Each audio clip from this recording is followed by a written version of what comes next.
A principios del siglo XIX, Londres era la nueva Roma, la capital de un vasto imperio comercial que rodeaba el globo terrestre. No había otra ciudad más grande y más rica en el mundo. Su estilo de vida era igual. Allí estaban los que vestían con las mejores ropas, vivían en las mejores casas y tenían las más preciadas posesiones. Londres parecía una nueva Roma, pero las fábricas de la revolución industrial le daban un toque distinto. En la antigua Roma, la buena vida era disfrutada solo por los miembros de la élite gobernante, pero en esta nueva Roma las cosas eran muy distintas. La industrialización implicaba que una creciente mayoría de la sociedad podía disfrutar de los beneficios ofrecidos por el nuevo estatus de Londres y la cada vez más numerosa clase media podía permitirse tener aspiraciones. La revolución industrial iba a crear con este proceso un nuevo mundo fácilmente reconocible, el mundo del hogar moderno.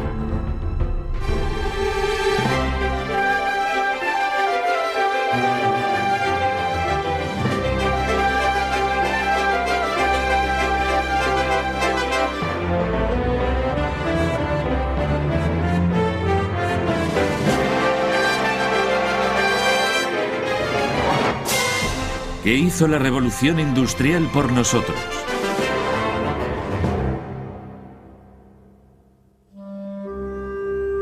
Vida urbana. Durante la revolución industrial, la economía de Inglaterra había empezado a prosperar. Para que siguiera prosperando, la ciudad de Londres necesitaba una maquinaria financiera totalmente nueva. El Banco de Inglaterra ya estaba allí. La bolsa ya funcionaba en 1773 y en 1771 Lloyd's Underwriters se estableció justo en esta misma calle. De modo que la City, tal como la conocemos, empezaba a emerger. Y esos nuevos mecanismos comerciales necesitaban un nuevo tipo de trabajador que los manejase. Estos trabajadores se convirtieron en la espina dorsal de la clase media emergente. Puede que quisieran trabajar en la City, pero querían vivir en otro lugar. En lugar del ruido, la suciedad y el ajetreo de la City de Londres, querían estar rodeados de ambientes tranquilos, bien iluminados, saludables y, por encima de todo, modernos y elegantes. Bienvenidos al nuevo West End. Entre 1760 y 1840 el boom inmobiliario estaba transformando Londres y los edificios georgianos se multiplicaban en Marylebone, Bloomsbury y Belgravia. La rápida expansión fue satirizada en un chiste: Londres se va de la ciudad. Para ayudar a evitar la mala construcción, el boom estaba controlado por el Acta de Edificación de 1774. Las casas se construían solamente con materiales resistentes a los incendios, como el ladrillo. Las paredes tenían que construirse con un grosor especial.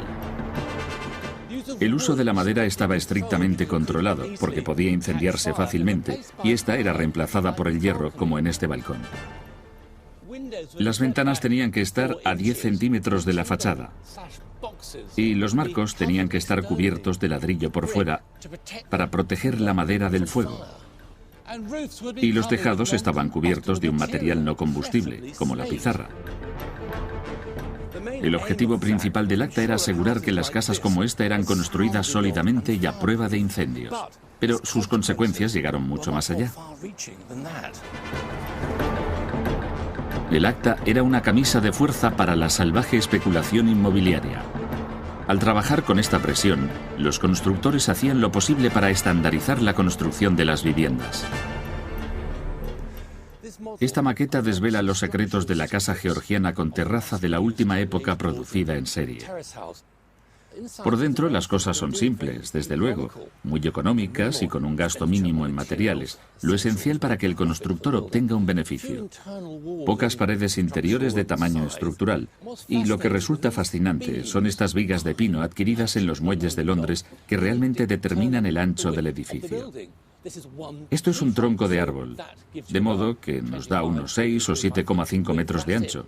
Además, si miramos aquí abajo, los cimientos son prácticamente inexistentes. Los cimientos eran caros, así que estos edificios se hicieron relativamente pequeños. 3 o 4 plantas por encima del suelo sería la altura máxima a la que se podía llegar sin tener mayores cimientos.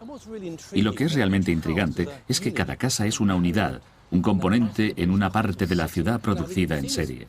Podemos verlo claramente por el sótano. La idea era construir rápido y barato, así que mejor que excavar el sótano hasta su altura total, el sótano estaba medio excavado, unos 93 centímetros, y ese suelo que había sido retirado, en lugar de llevarlo a otro sitio, lo que supondría grandes gastos, se colocaba en la calle para subir el nivel. La cocina bajaba 93 centímetros, que con los 93 centímetros hacia arriba nos daba un total de 186 centímetros, casi la altura del techo para la cocina. Muy sensato, una forma de construcción muy racional. Con un sistema así, la producción en masa de casas bien construidas podía despegar. El duque de Redford arrendó sus tierras en Bloomsbury al constructor James Barton para construir en ellas. Más al sur, Lord Grosvenor tenía varias hectáreas adecuadas para construir. Hoy, a ese terreno pantanoso tan bien situado lo llamamos Belgravia. Grosvenor necesitaba un constructor ambicioso para construir no solo en cantidad, sino con la mejor calidad en viviendas. El hombre que aceptó ese reto fue Thomas Cubitt. Algunas partes de Belgravia debían tener este aspecto durante los trabajos de construcción. Se descortezaba la capa superior del suelo para encontrar arcilla. Esta arcilla era utilizada por Cubitt para hacer ladrillos para la construcción. Y debajo de esta arcilla había grava. La grava es un excelente material para poner bajo los cimientos de los edificios. También es muy bueno para el drenaje, lo cual hace que sea un lugar saludable. Así que Cubitt también fue muy racional al usar esta arcilla para sus ladrillos y al sacar la arcilla para descubrir buena grava para los cimientos de sus edificios. Cubitt convirtió el solar de Belgravia en una fábrica de viviendas de la más alta calidad. El secreto de su éxito fue la forma en que su empresa estaba organizada. Cubitt no subcontrataba el trabajo. En lugar de eso, contrataba a todos los proveedores directamente.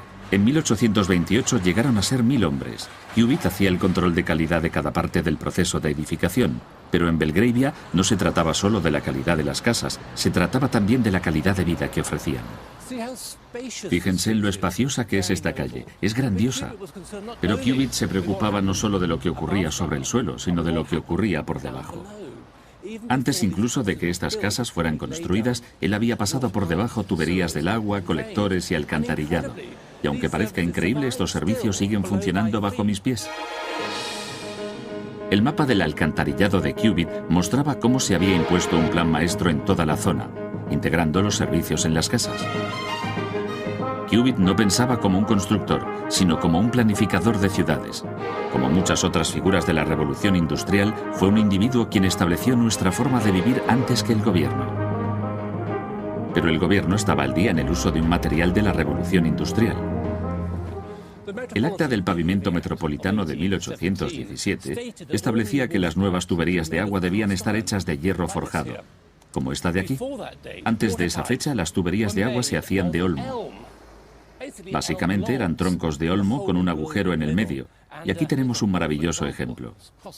Los empalmes entre estas tuberías y estas tuberías de olmo se hacían muy a lo bruto. La manga se empalmaba metiendo un extremo dentro de la otra. Esto significaba que perdía muchísima agua. Había que distribuir el agua a muy poca presión y el agua chorreaba por las calles provocando un sinfín de reparaciones, una cosa terrible. Esta tubería de hierro forjado supone un gran avance. Producida en serie, barata, con las juntas muy apretadas, no originaba goteo. Así que el agua se podía distribuir a mayor presión, lo cual significaba que el agua podía llegar a los pisos altos de la casa. Con agua disponible en toda la casa, la revolución industrial nos había dado el baño moderno, completado con cepillos de dientes producidos en serie y la recién inventada llave del grifo. La nueva red de tuberías de hierro forjado se extendió por todo Londres, y el consumo de agua en los nuevos hogares inmediatamente se disparó. Los gerentes de Middlesex Water Works achacaban el enorme número de retretes y baños al lujo de la época. La producción en serie estaba creando las comodidades modernas dentro del hogar. Fuera, las cosas eran distintas. Las calles poco iluminadas de Londres solían ser lugares peligrosos. Si no te caías en uno de los agujeros que dejaban los constructores, otros peligros te harían caer. Inglaterra era la nación más rica del mundo. Sin embargo, en Londres todavía proliferaban los pobres forzados a vivir del crimen. Lo que esto significaba para los ricos era que incluso salir a cenar andando podía ser un asunto arriesgado, exponiéndose al tipo de crimen callejero del cual pretendían escapar al trasladarse a sus nuevas y elegantes viviendas. Los más ricos se habían acostumbrado a pagar a chicos para que les acompañaran con un farolillo y caminaran delante de ellos iluminándoles el camino. Pero ¿y si ese chico estaba compinchado con los maleantes?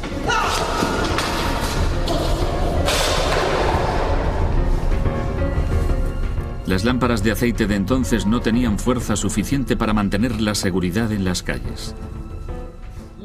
Por suerte, una nueva fuente de luz iba a iluminar las cosas gracias al escocés William Murdoch. Murdoch era un ingeniero y un gran inventor. Había dedicado su inquisitivamente a mejorar la iluminación de su casa utilizando un material que nadie había probado. Sorprendentemente, la fuente de esta nueva luz estaba bajo tierra. El carbón, cuando se calienta, produce un gas inflamable. Y ese gas, a su vez, cuando se enciende, produce una llama brillante y muy agradable. Aquí tengo un trozo de carbón y aquí dentro hay un carbón parecido calentándose. Y para mostrarles lo que quiero decir, voy a intentar reproducir uno de los primeros experimentos de Murdoch. Él utilizó este hervidor lleno de carbón calentado con un cañón de fusil atado en un lado por el que salía el gas. Yo uso un equipo moderno, con varios dispositivos de seguridad como este, para detener la llama si se inclina hacia atrás. Pero lo que ocurre en principio es que al calentarse el carbón, el gas va por aquí a través de las válvulas de seguridad. Sube hasta este recipiente y se queda aquí. Y el gas saldrá por este extremo de aquí. Para demostrar lo que está ocurriendo, voy a encender esta pluma y la acerco aquí. Aquí tenemos la genuina luz y el olor del antiguo Londres georgiano, iluminado con gas de carbón. Murdoch había conseguido destilar la mezcla de hidrógeno y metano del carbón. Luego utilizó esa luz no solo en su casa, sino también en varias fábricas. Pero como ocurre a menudo en la revolución industrial, el inventor que lo ha descubierto no es el que se lleva la gloria. El hombre que le robó el espectáculo a Murdoch era un extravagante alemán con talento para las relaciones públicas, Friedrich Winsley. Después de cambiarse el nombre por el de Frederick Windsor, este empresario puso una instalación de gas frente a la casa del príncipe de Gales en 1807. Todavía hay farolas de gas funcionando allí hoy. Estas farolas causaron gran sensación. No solo eran decorativas, sino totalmente prácticas. Hacían seguras las calles. Y lo que es igualmente increíble es que esta farola es más o menos de esa época. El sello real que está aquí es de Jorge IV, es decir, que se hizo entre 1820 y 1830. Absolutamente asombroso. Así que esta farola de gas sigue desempeñando la misma función ahora que por entonces. Es asombroso. En 1812, la compañía de luz de gas y coque de Windsor empezó las obras para tener gas centralizado en Londres. En 1823 había 4 compañías de gas y entre todas habían instalado 322 kilómetros de tuberías. Las lámparas de gas pronto empezarían a usarse para iluminar interiores y más de 7.000 calles fueron iluminadas con gas. Londres estaba iluminado como nunca lo había estado. Las calles ya no eran lugares a evitar.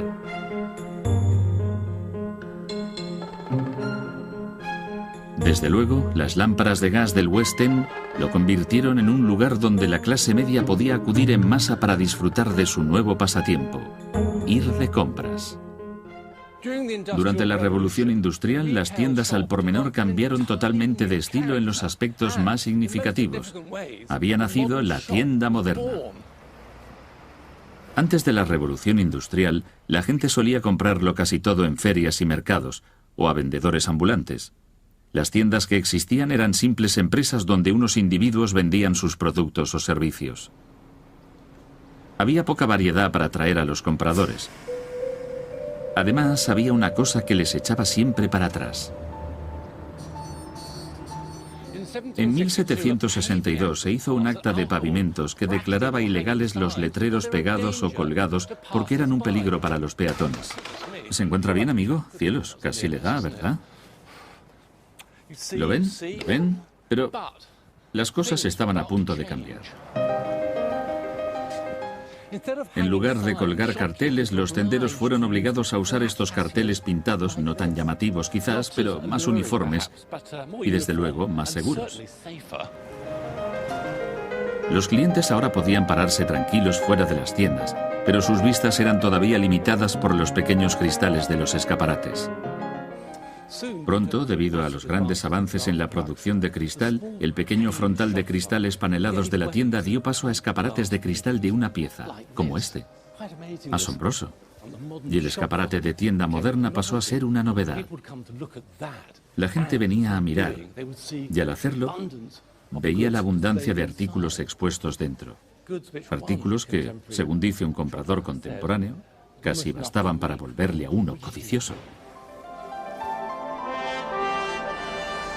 Hubo un gran despliegue de zonas construidas para ser comerciales, como Regent Street, diseñada por John Nash en 1820, y Burlington Arcade, diseñada por Samuel Ware en 1819. Mercados perfectos para los artículos producidos en masa que estaban inundando Londres. Las tiendas cambiaban porque las cosas que vendían también cambiaban. Se estaba haciendo una revolución del consumo. Los artículos que ofrecían eran exquisitos y muy bien trabajados, pero habían dejado de ser exclusivos. Gracias a las fábricas de la revolución industrial, un vasto surtido de opciones se había abierto de repente para el consumidor. Una de las tiendas más excitantes para visitar y pioneras de este estilo era la de Wedgwoods. Comprar en Wedgwoods era terapia de compras al estilo del siglo XVIII. Esta asombrosa variedad de objetos de loza fina hizo de ella una tienda de tipo moderno. Este tipo de tienda nos parece normal ahora, pero entonces era algo muy nuevo. No solo por la enorme variedad de objetos en venta, sino por la excitante y adictiva experiencia de poseer y comprar.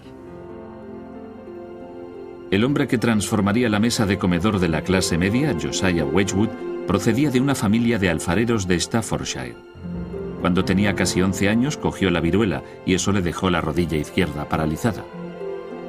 El reposo forzoso le dio la ocasión de dedicarse a hacer experimentos dirigidos a un objetivo en particular. Uno de los grandes desafíos de la época era encontrar loza barata y de alta calidad que resultara atractiva a la gente con gusto y que rivalizara con la porcelana que estaba tan de moda en Europa. Wedgwood empezó a trabajar. Estaba decidido a mejorar la pobre calidad de la loza producida por otros alfareros de Staffordshire y creía que un esfuerzo sistemático daría sus frutos. Experimentó con esmaltes, arcillas de color, y sus experimentos siguieron. En realidad, siguieron durante años. Vemos en su libro de experimentos que seguía una especie de metodología científica para encontrar la loza blanca perfecta. Absolutamente fascinante. Estaba intentando eliminar la improvisación de la alfarería, y aquí podemos ver que sus experimentos daban resultado porque, al final, anotan: un buen blanco esmaltado, el mejor de todas estas pruebas, uniforme. Con kaolín calcinado, el ingrediente clave añadido en la medida justa, la exquisita loza blanca fue un éxito instantáneo. Incluso la reina la prefería a la porcelana. Pero la ambición de Wedgwood no era solo llenar las casas de la aristocracia, sino introducir la loza blanca en todos los hogares de clase media del país. Una ambición que solo podría satisfacer con la producción en serie.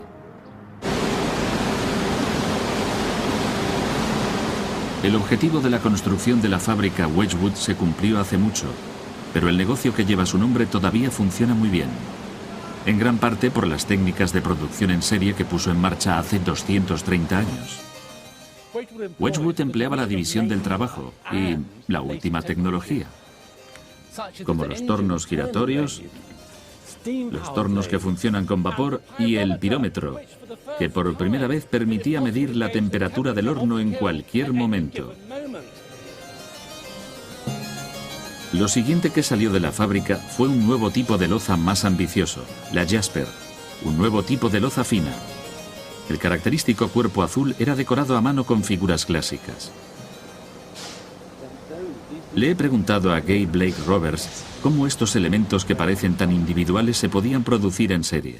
Wedgwood en realidad los hacía en moldes, pero al principio no.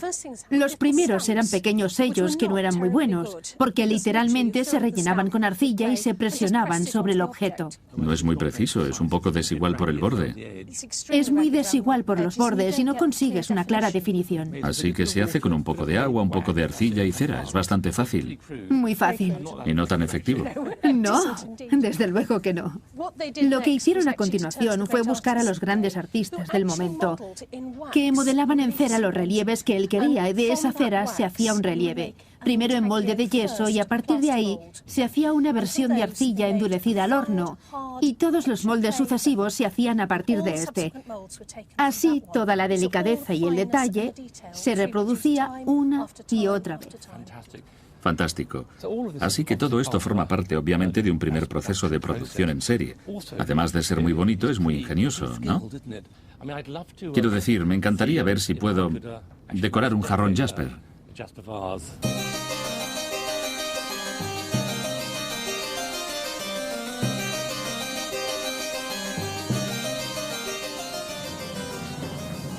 Me siento bastante seguro al hacerlo. Siento como...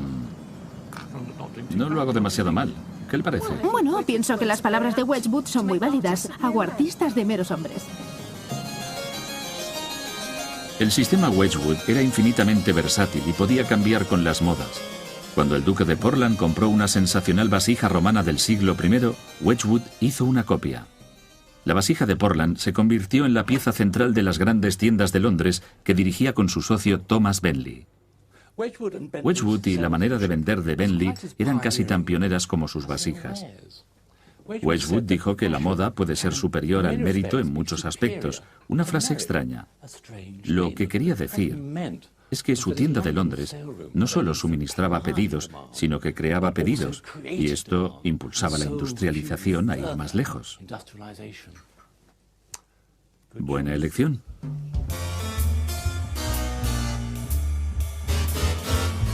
Wedgwood y Bentley fueron pioneros en la nueva técnica que haría que las amas de casa siempre quisieran más. Hoy a esto lo llamamos marketing y durante la revolución industrial se implantó. Buenas tardes, señora. Yo soy de Wedgwood. Catálogos de venta, vallas publicitarias y vendedores puerta a puerta despertaban el apetito del consumidor. Pero para llegar al mercado de masas, los fabricantes georgianos tenían la mirada puesta en una forma de hacer publicidad por encima de todas, los periódicos. El problema era que a principios del siglo XVIII sus tiradas eran pequeñas, y eso era en gran parte debido a la imprenta Stanford, que los imprimía. Le he pedido a John Liffin del Museo de la Ciencia que lo explique. Esta imprenta parece bastante básica. Sí, es básica. Es casi el principio de la imprenta que se había conocido durante los 200 o 300 años anteriores. Sí. La tecnología ha mejorado, pero en realidad es una labor tan intensa como lo había sido con las imprentas anteriores. Correcto.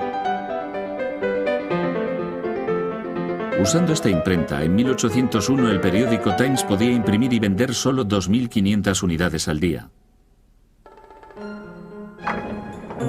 Frustrado al ver cómo los sueldos hacían que la expansión fuera prohibitiva, su propietario, John Wills II, apostó por una nueva y cara tecnología: la imprenta de vapor de Koenig-Bauer. Aquí está. Esta es la imprenta de vapor de Koenig-Bauer.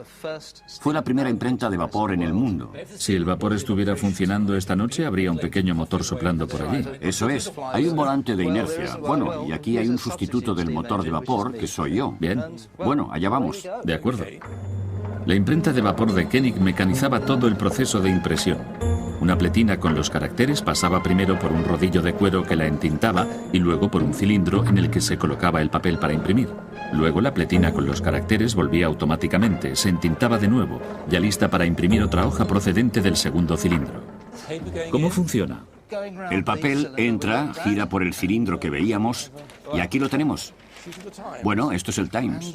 Y el director dice aquí que esta máquina es el mayor avance relacionado con la imprenta desde el descubrimiento del arte de imprimir.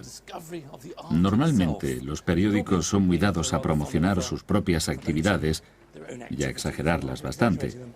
Pero creo que en este caso el Times tiene razón. Con las imprentas de vapor girando, la tirada del Times pronto llegó a 7.000 por día. En 1855 era casi de 60.000. Un nuevo producto de masas estaba alimentando el fuego de la demanda del consumidor en casa: la información. La gente estaba más dispuesta a comprar cosas si habían leído sobre ellas en un periódico. Por primera vez, la presión estaba en no ser menos que los Jones georgianos. Un producto se anunciaba como alivio para las dolencias del sexo femenino debilitado por la fatigosa rutina de la vida moderna. La moda impulsaba la revolución industrial. Cuando los colores brillantes se pusieron de moda, los georgianos se convirtieron en estilistas del hogar tan finos como lo somos nosotros hoy. Tradicionalmente, los colores se conseguían a través de los vegetales, de varios vegetales o minerales de color tierra. El problema es que esos colores tradicionales no solían ser muy resistentes al uso.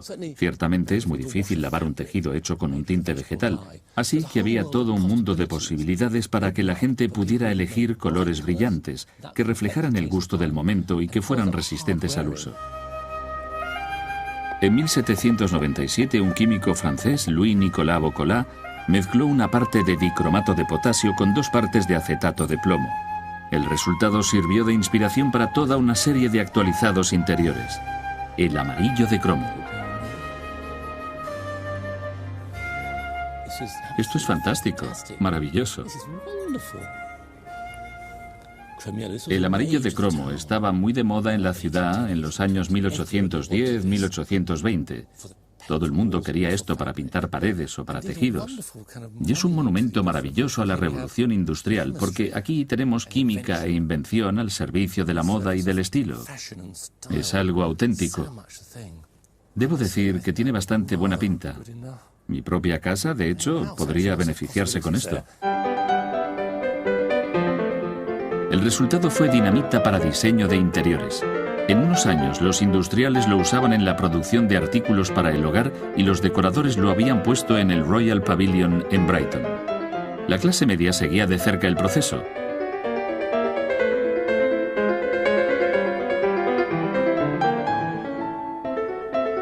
Se producían muebles de gran calidad con diseños uniformes en masa. Los periódicos y revistas también vestían a la moda y daban mucho de qué hablar. Las vajillas a juego daban a las mesas de clase un aire distinguido reconocible en cada una de las casas con terrazas sólidamente construidas.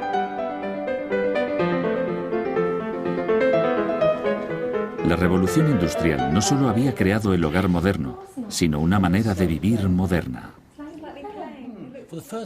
Por primera vez, los objetos de alta moda no solo eran deseables, sino obtenibles por un sector más amplio de la sociedad. Y lo que se había conservado en el museo, la historia, la cultura, ahora se podía comprar y exponer en los hogares de las cada vez más numerosas clases medias. Y el hogar del hombre inglés realmente se había convertido en su castillo gracias a la revolución industrial.